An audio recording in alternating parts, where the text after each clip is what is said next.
Hi! In Section 5, we will cover one of the most important issues that impact which type of office can a company rent in which funding round stage, and also what kind of landlord type to consider. In general, young tech companies are looking for a short-length lease agreement in their first or second year. Probably after their seed round, they will look for a small office size for a short period of time. This will define what are their options. The same goes with bigger companies in round stages A, B, or C. In past years, most office seekers were lawyers, CPAs, architects, etc. Then the practice of property owners was lease agreement periods of 5 to 10 years.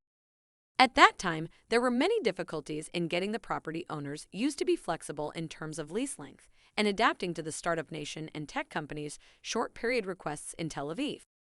Today, most of the volume of rental transactions is carried out by startup companies. Over time, after many difficulties, the property owners slowly realized that they had to flex their positions while acknowledging that most of their potential customers needed a contract for 1 to 2 years at best.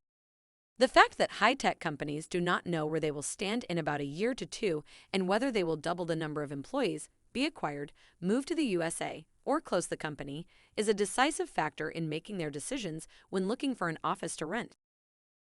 As of today, most of the property owners are struggling to flow with a 1 or 2 year contract, and they are still trying to push for as long a period as possible.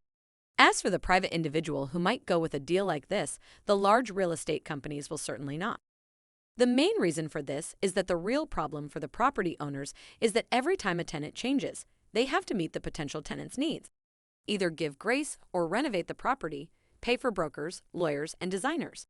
Office real estate, unlike residential, almost always requires adjustments, changes to the property, and the way the existing office is divided.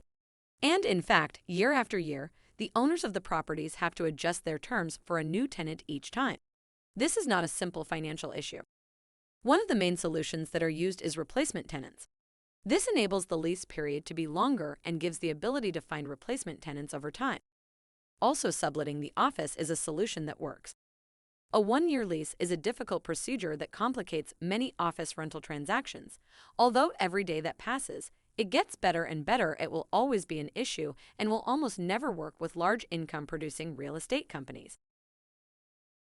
To summarize, it will be impossible for a young startup to rent a small office for a short term with a large real estate company, and will be a bad choice for a large tech company to search office from a small individual real estate landlord for the short term, as he won't be able to generate additional spaces in the long term for future growth, and his ability to deduct or modify the space size to a smaller one will be impossible, unlike large real estate companies. This was our final section in this series of educational videos about office real estate in Tel Aviv.